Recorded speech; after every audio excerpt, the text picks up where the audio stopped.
Hello friends, তোমরা সবাই কেমন আছো? আশা করি তোমরা সবাই অনেক ভালো আছো, সুস্থ আছো।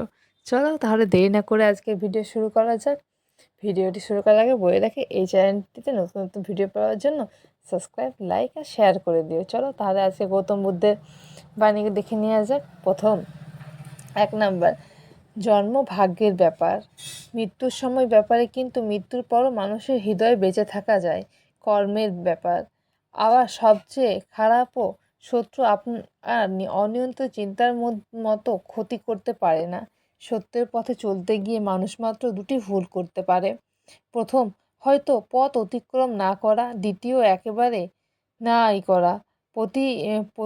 প্রতিদিন একটি নতুন দিন। এটা কোনো ব্যাপার না যে গতকাল যা কঠিন ছিল, আপনি সবসময় একটি নতুন শুরু করতে পারেন। অলস থাকা হলো মৃত্যুর একটি সংক্ষিপ্ত পথ, এবং পরিশ্রমী হওয়ার হলো একটি নতুন সুন্দর জীবন পথ। মূর্খ লোকেরা নিয়ন্ত্রিত এবং বুদ্ধিমত্তা লোকেরা পরিশ্রমী। সন্দেহ অভ্যাস সবচেয়ে বিপজ্জনক। সন্দেহ মানুষকে আলাদা করে, তাই না বন্ধুরা? একটি এটা 2টি ভালো বন্ধু এবং যে কোনো ভালো সম্পত্তি নষ্ট করে দেয়। ধ্বংস এবং আরোগ্য উভয় ক্ষমতা আছে। যখন যখন কর্মগুলি এবং দোয়ার, তখন তাদের আমাদের জীবন পরিবর্তন হয়। যে ব্যক্তি তার রাগ নিয়ন্ত্রণ করে, সে একজন দক্ষ চালকের মতো, যে প্রতিকূল পরিস্থিতিতে তার গাড়ি পরিচালন করতে পারে এবং বিদ্বেষর মানুষের মধ্যে বিরল স্থায়ী। এইগুলো থেকে কি নেওয়া যায়, এটা আমাদের উপর নির্ভর করে।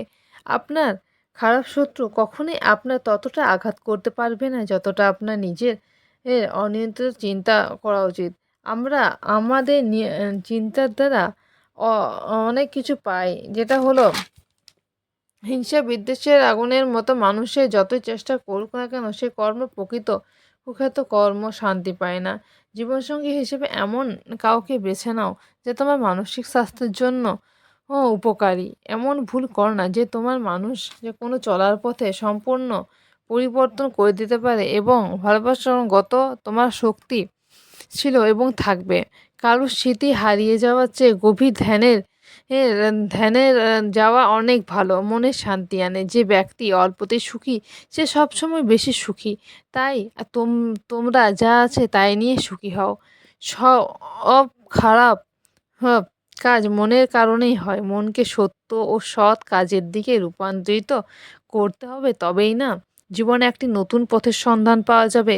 চিন্তা মনে আসে না, অনেক করা বলে কিছু শেখায় না। বুদ্ধিমান তাকে বলা হয় যে ধৈর্যশীল, রাগ করে না এবং স্থায়িত্বভাবে নিজেকে ক্ষমতা বজায় রাখে। যে হৃদয়ে মমতা, সে হৃদয়ে বড় সুন্দর। একজন বোকা একজন জ্ঞানী ব্যক্তির সাথে সারা জীবন থেকে সত্য দেখতে শেখে না। যেমন একটি চামচ স্যুপের দ্বারা স্বাদ উপভোগ করতে পারে না, সঠিক ধ্যানের মাধ্যমে এর মতন থেকে শরীর পর্যন্ত পরিবর্তন ভেতরের পর্দায়। যে ব্যক্তি 50 জনকে ভালোবাসে, সুখী হওয়ার কারণও তার রয়েছে। আর যে ব্যক্তি কাউকে ভালোবাসে না, সুখী হওয়ার কোনো কারণও নেই। অস্থায়ী অনুভূতির উপর তিনি করে গৃহীত সিদ্ধান্ত প্রখর সফল হতে পারে। শান্তি এবং ক্রোধের মধ্যবর্তী অবস্থা হলো সবথেকে বড় শান্তি।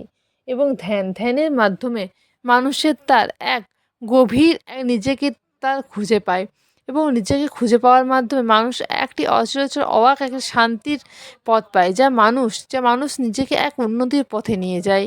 তাই না বন্ধুরা? এভাবে গৌতম বুদ্ধ আমাদের জীবনে এক উন্নতির পথে উপলব্ধি করেছেন, যে আমরা নিজেকে জীবনকে এক সুন্দর, সুস্থ এবং খুব ভালো জীবন দিকে নিয়ে যায়। মনের শান্তি, মনের আশা আকাঙ্ক্ষা, যা তিনি ধ্যানের মাধ্যমে আমাদের জীবনকে এক সফল ব্যক্তিত্ব গঠিত করে রয়েছেন। তাই তাই আমাদের গৌতম বুদ্ধ এখানে বলে গেছেন, সবসময় সদর্থক এবং সবসময় ভালো চিন্তা করা, ভালো ভাবনা, সবার সাথে ভালো ব্যবহার, মনে সবসময় এক এক এক আলাদা একটা অনুভূতি, যা মানুষকে যাতে যাতে তুমি সবার সাথে কথা বলবে, মন এক আলাদাই একটা দিকে নিয়ে যাবে, তাই না বন্ধুরা? ব্যাস এভাবে তিনি আমাদের জীবনকে এক নতুন শরীরের পথে নিয়ে গেছেন। ধন্যবাদ।